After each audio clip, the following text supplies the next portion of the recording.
नमस्कार साथियों, मैं रजनीश भारती। आप देख रहे हैं महानायक टीवी न्यूज़। साथियों, आज मैं बिहार के सारण जिले के बनियापुर प्रखंड के रामधराव पंचायत के देवालखा भीटी में आज पहुँचे हुए हैं। आज साथियों यहाँ पर कम्युनिस्ट पार्टी के कुछ मीटिंग हो रहा है, तो आइए उन लोग से हम कुछ बातचीत करते हैं।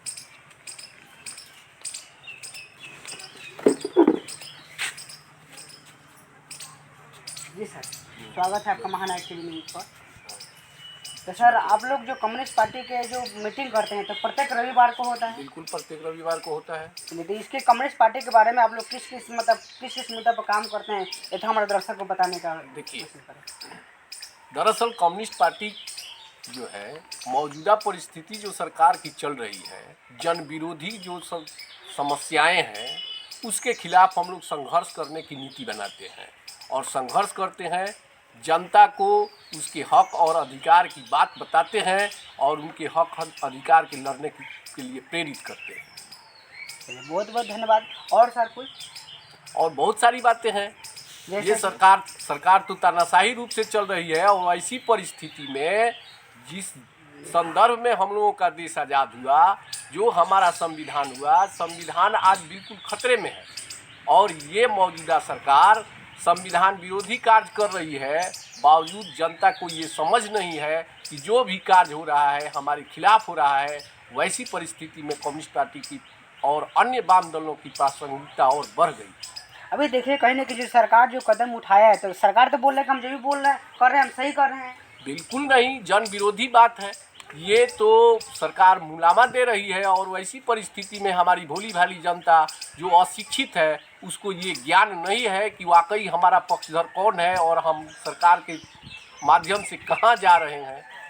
जैसे जितनी भी समस्या है, प्राइवेटीकरण जो है, ये बिल्कुल जन विरोधी काम है। बावजूद इसके सरकार अपनी नीति बना करके और गवर्नमेंट सेक्टर की चीज़ें प्राइवेट कर रही है। हमारी भोली भाली जनता को नहीं समझ रही है। सर, आप तो सिविल कोर्ट के वकील हैं, तो सर आप ये हम बता दें, आपको बता रहे हैं कि जो शिक्षा को इतना महंगा कर दिया गया है, तो गरीब का बच्चा कैसे पढ़ पाएगा? कि गवर्नमेंट का बच्चा तो पढ़ लेगा, तो उसके पास में पैसा है, तो गरीब का बच्चा पढ़ने के लिए उसका क्या साधन है? देखिए, गरीब के बच्चों को शिक्षा से दूर करने की एक साजिश है कि गरीब लोग शिक्षित न हों और उन्हें शिक्षा से इतनी दूर कर दी जाए कि वे अपने हक और अधिकार की बात न सकें। चलिए सर, बहुत बहुत धन्यवाद सर। बहुत आइए और कुछ लोग से बात विचार करते हैं।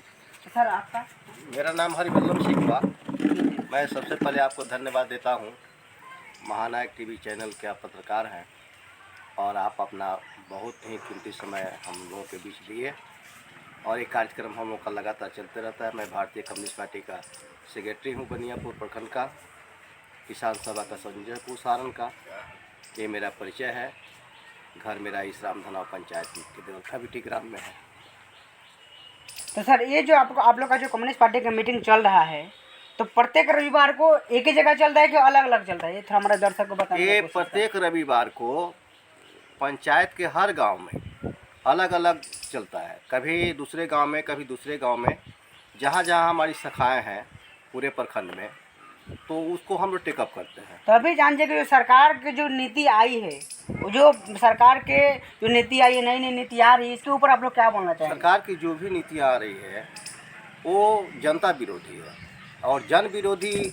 ये जो मुद्दे हैं, जो जनता के जो वास्तविक मुद्दे हैं, उसको ही भटका रही है सरकार और गुमराह करके मनमानी तरह से चल रही है और तानाशाही रूप धारण की है।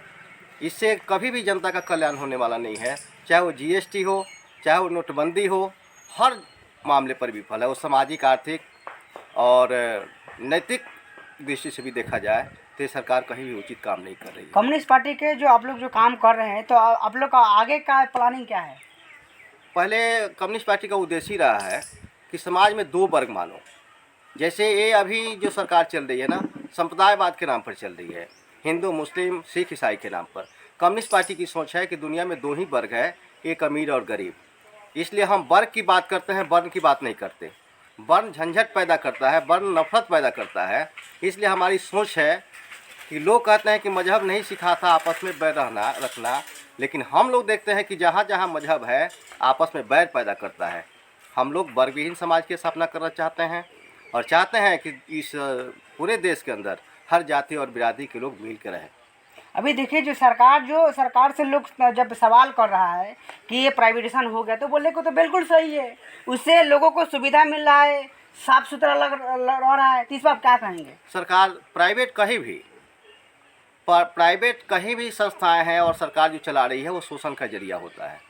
कहीं भी निजीकरण जो है जनता के हक में नहीं रहता, गरीबों के हक में नहीं रहता, वो सिर्फ अमीरों के पक्ष में जाता है। आप चाहे जिस चीज़ को उठा के देखिए, आज शिक्षा को ही प्राइवेट कर दिया गया। जिसके पास पैसा होगा उसके बच्चे पढ़ेंगे, जिसके पास पैसा नहीं होगा वो नहीं पढ़ेंगे। मेडिकल में एडमिशन के लिए आपके यहाँ के लड़के भारत के यूक्रेन जाते हैं, जहाँ युद्ध चल रहा है रसिया और यूक्रेन के बीच में, और वहाँ फीस 60 लाख रुपया लगता है, इसलिए वहाँ जाते हैं।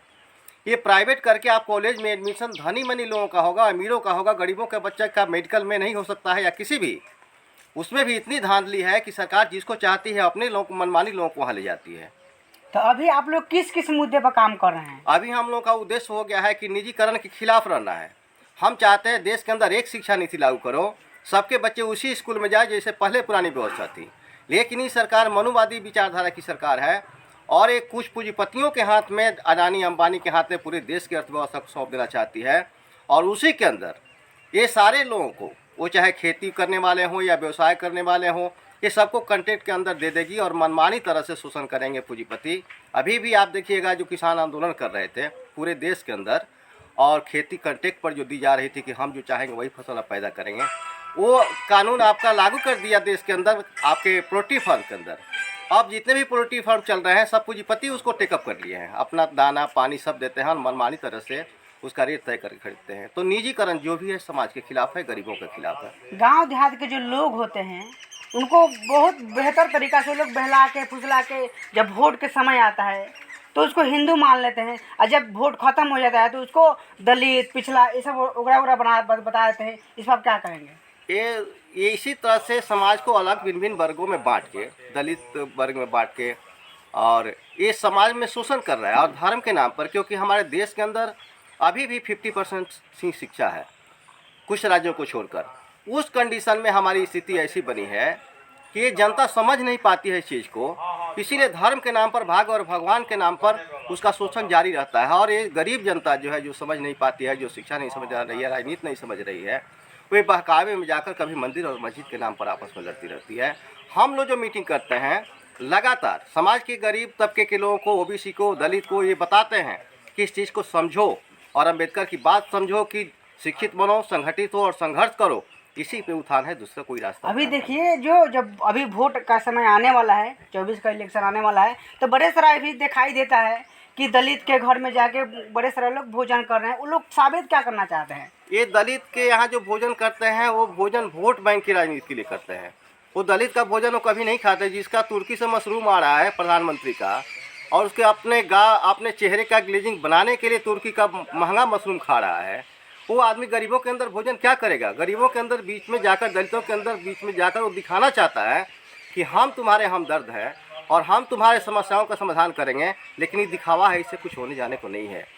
वो भुलावे में आकर वो गरीब और दलित अपना शोषण कराता है। और ये राजनीतिक लोग जो होते हैं ना, उसके दरवाजे पर बैठ के एक बार खाकर उसका शोषण ही करते हैं और कुछ नहीं करते। हमारे भारत देश में ज़्यादातर लोग धर्म के राजनीति करते हैं। पहले हम लोग पढ़े थे तो उस समय लोग मतलब हम लोग किताबी भाषा की बात बता रहे हैं, कुछ समय लोग बोलते थे कि हमारा देश कृषि प्रधान देश है। लेकिन देखा जाए तो आज कृषि प्रधान देश नहीं है, ये धर्म प्रधान देश हो गया है। इस बात क्या पहले जो सरकार जो भी देश में आज़ादी के बाद जो भी सरकारें आई वो धर्म के नाम पर नहीं चली, वो विकास के नाम पर चली। और आज की जो सरकारें हैं उसका मेन मकसद है कि आपस में लड़ाओ और सत्ता अपने हाथ में रखो। इसीलिए सरकार जो है ना हमेशा धर्म को बढ़ावा दे रही है। अभी आप देखे होंगे नालंदा और बेगूसराय में जो दंगे हुए रामनवमी के दिन, ये आरएसएस और बजरंग दल के लोगों ने खुद पत्थरबाजी किया और उसका कर आंदोलन किया, जिसमें एक आदमी मारा भी गया, उसमें 68 आदमी पकड़े भी गए हैं। तो इसका मकसद विकास नहीं है। ये सरकार जो चल रही है विकास के नाम पर नहीं चल रही है, ये धर्म के नाम पर गुमराह करके दलित पिछड़े वर्ग के नौजवानों को गुमराह करके और आपस में लड़ाकर सत्ता हथियाना चाहते हैं। बस इसका दूसरा कोई मकसद। अभी देखिए जो नौजवान कुछ बोलने के लायक होता है, समाज को जगाने के प्रति इच्छुक होता है, तो उसको हत्याएं हो जाती है। जैसे कि अभी आप वैशाली जिले में आप देखें, इस पर क्या कहेंगे? यहाँ पर जो भी सरकार के खिलाफ बोलेगा वो आतंकवादी होगा। जो भी सरकार के विरोध में बोलेगा उसको वो अपराधी मानेगी और उस पर वो धारा लगाकर, आपराधिक धारा लगाकर उसको अरेस्ट करेगी, जेल के अंदर डालेगी। अभी तो कुछ नहीं हुआ है। अगर दलित, ओबीसी या पिछड़े लोग नहीं समझ पाए इस बात को, तो आने वाले दिन में जो मनुवादी व्यवस्था थी, गुलाम की तरह वर्ग में बटा हुआ था, वर्ण व्यवस्था की तरह, उस तरह से हम लोग को जीना होगा। इसलिए ये धर्म के नाम पर जो दलित, पिछड़े वर्ग के या ओबीसी के बच्चे जो लड़ रहे हैं, इसको समझना चाहिए और इससे दूर रहना चाहिए। उसको शिक्षा की तरफ जाना चाहिए। जात पात, धर्म और समुदाय के नाम पर लड़ना बंद करना चाहिए। डॉक्टर अंबेडकर के नाम पर बड़े सारा लोग राजनीति करते हैं, बहुत सारी पार्टियाँ ऐसे हैं जो राजनीति करती है, लेकिन देखा जा रहा है कि ज़्यादातर बाबा साहब के, जो बी आर अम्बेडकर साहब है, उन्हीं को प्रतिमा पर क्यों तोड़ा जाता है? कुछ लोगों की जो आदत है ना कि उसके चरित्र को वो अपने जीवन में नहीं लाते, उसके चित्र को माल्यार्पण करके, और चाहते हैं कि उसको, उसके जो मानने वाले लोग हैं, उनके विचारधारा को जो मानने वाले लोग हैं, वो मेरे साथ आ जाए, उनको लगे कि हम भी इस विचारधारा को मान रहे हैं। लेकिन इस तरह की बातें होती नहीं है। और ये अभी जो अम्बेडकर की बात कहे ना, अम्बेडकर एक बहुत बड़े विद्वान आदमी रहे, जो संविधान के निर्माता भी रहे, दलितों के लिए आरक्षण की बात की, समाज के जो पिछड़े वर्ग के लोग थे उनके उत्थान की बात सोचे। अभी उनके नाम पर दलित को भरमा कर, और चाहती है ये सरकार कि दलित को हम अपना हितैषी मानकर हम उनके हितैषी बन जाएं और उसका शोषण जारी रखें। वो जान जाए कि हम जो सरकार चल रही है, बीजेपी गवर्नमेंट, हम उसके पक्ष में हैं। लेकिन इस तरह की कोई बात नहीं है। अम्बेडकर का विचारधारा और अम्बेडकर की जो लाइनें हैं संविधान के अंदर, उनके संविधान को तोड़ने और मरोड़ने का काम करे, ख़त्म करने की व्यवस्था कर रही है कि पुरानी व्यवस्था छोड़ के मनुवादी व्यवस्था लागू की जाए। इसलिए दिखावटीपन ऐसे कुछ होने जाने को नहीं। ये कहाँ तक सच है कि गुनहगार को गोली मार कर मार देना ना?